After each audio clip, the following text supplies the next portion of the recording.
Hey guys, welcome to another news breakdown here on Soto Pop.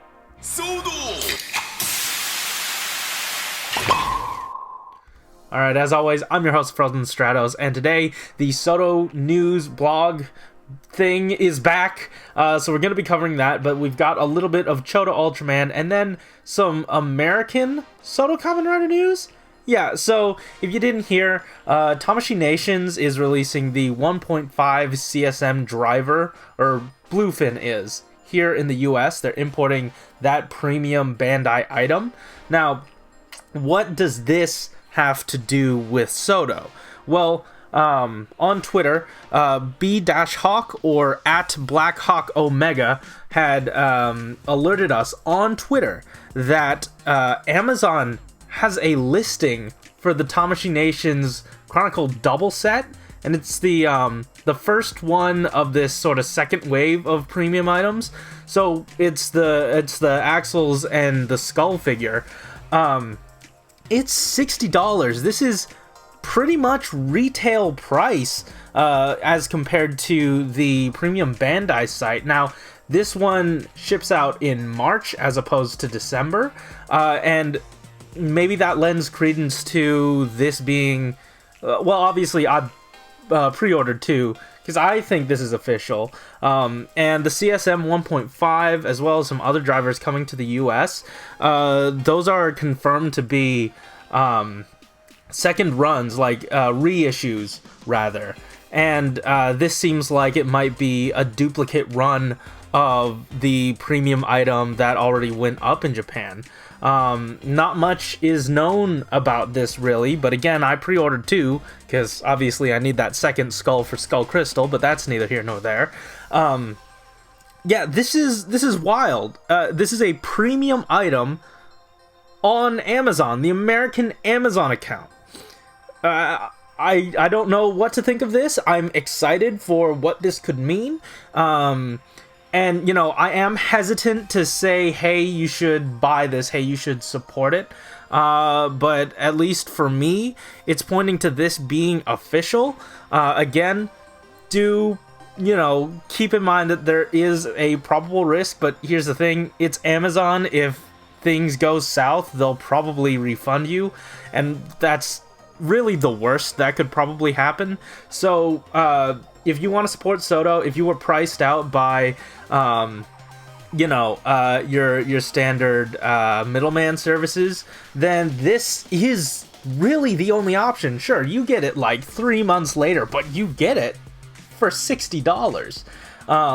So yeah, get one, get two, get however many you need. This is here and available to us, so take advantage of it. Anyway, that's it for that stuff, so let's dive into some CHODO Ultraman news, and we're actually going to be getting a brand new premium Bandai set that we haven't seen, I don't want to say before, it's been a week, or it's been a few days, but really, we're going to be getting 3 Ultraman statues, 2 villain dudes, and then basically what amounts to 2 repaints of Ultraman Tiga. These guys are all from the first episode of Tiga. This is supposed to recreate his first episode. The first thing they wanted to sort of show off was the statues, and if you'll notice, they have a cracked pattern in it. In the first episode, I actually went back to see the fight in the first episode before Tiga is summoned. There are 2 other Ultraman hidden in a pyramid with him that got destroyed, and you can actually recreate it. Now, it's obviously not going to be as gruesome as it was in the show, but you can do something similar, and that's really neat. The thing here is, if you'll notice, the arms do look like they are able to move, but if you look at the pegs and stuff, those are square pegs. Those seem relatively immobile, sadly. So yeah, next up, we've got the bad guys, and I am currently trying to pull up the name of those guys, but they wanted to note that the reason they haven't done villains like these before is because in a standard Soto set, these are far too big to either put in a box or even to they seem like sort of expensive molds just by how much it would take to get them here. So I completely understand why moving it to a premium set was ideal for them. And it seemed to work out perfectly. And yeah, these guys' names are as follows: Melba, and Golza. Melva and Golza. So these guys, again, are from the first episode. Also, we get 2 repaints of Tiga, and these are the Sky type and Power type. There's not really much to say here other than they come with effect parts, which look neat. But outside of that, yeah, not too much.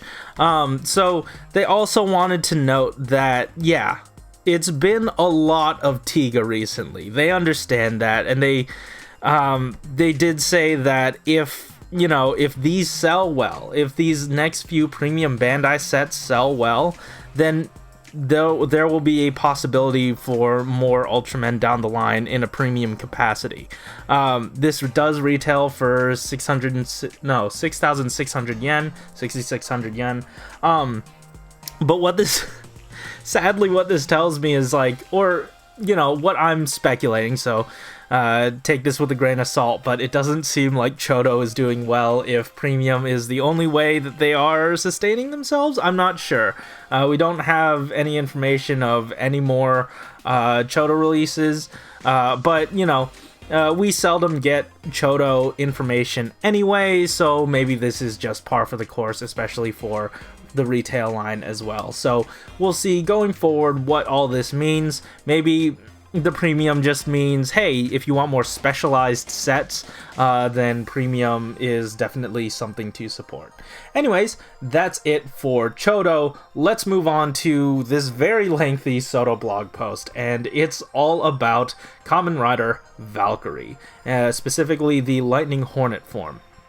Now, taking a look closely, you'll notice that there's a lot of stickers. Like, maybe too many stickers. There's a reason for it. There's a very good explanation for it. We'll get to that at the end. But right now, it's looking like the honeycomb pattern is pretty much the culprit and the cause of a lot of the sticker detail. So please keep that in mind. This is not really something we haven't seen before, which is a double negative, I understand.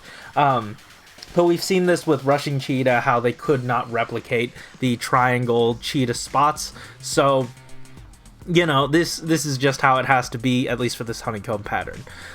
Next up, we get the head. Really nice detailing. At least they got the gold on the sort of like chin area and the eyes. It's looking like the horns of Hornet are not going to be painted either, but I mean, how would that have happened? Next up, they wanted to highlight the belt stickers, specifically the little, I guess, animal emblem on the inside of it, and even all the other ones. Like going throughout 01, there are animal patterns inside the tiny sticker. And they wanted to say that there's someone working very hard behind the scenes trying to fit them in, and they take it as a personal challenge to make that happen. And they did want to note about the stickers, once again, that it does seem like a cop-out for them to lean on the stickers, but they did put a lot of work into it, into crafting these stickers. So if you can take the time to look at the stickers in detail, and just appreciate the work that went into making them. So yeah, these are looking neat.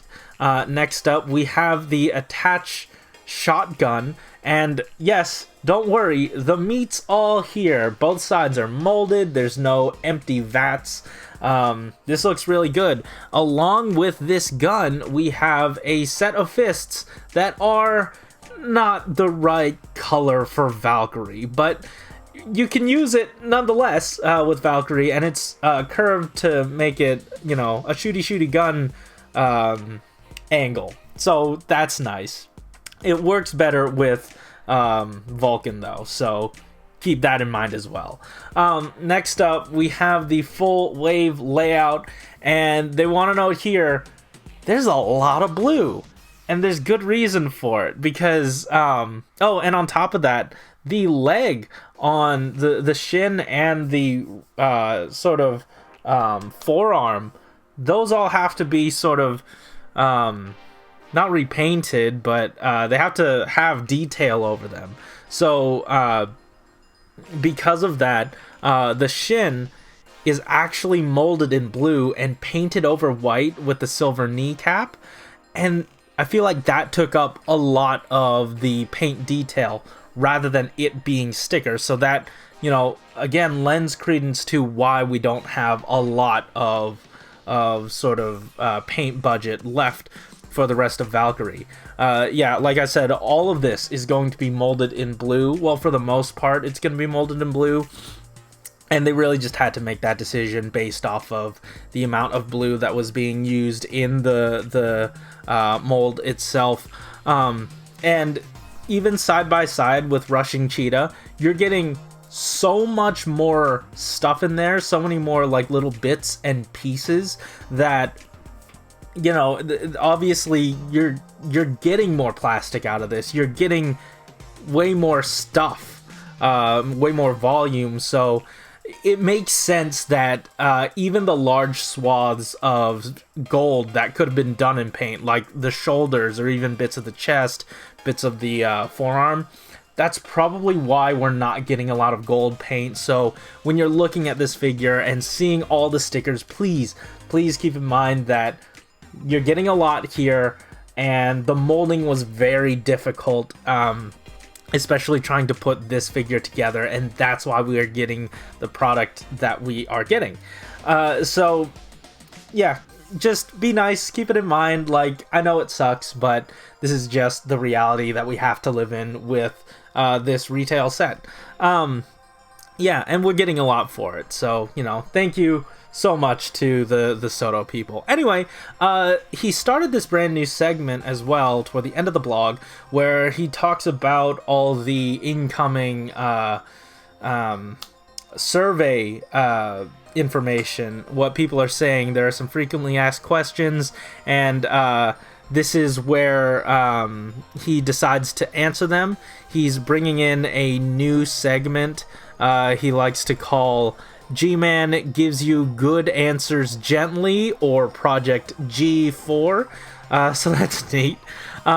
Basically, the first, I guess, really most requested question to be asked is like, hey, distribution's gonna be a little weird on this. What if my store has a lot of AI01? Will I not be getting AI02? Hey, bring it to this store. Hey, bring it to that store. The thing is, they can only do so much, and if you want to get into 02, AI02, then please support the, you know, retail releases. Try to buy them. I guess mainly to sort of clear them out of the stores. So hopefully you can get more of them in the coming future. But another thing that was asked was, hey, I want option parts for the hands.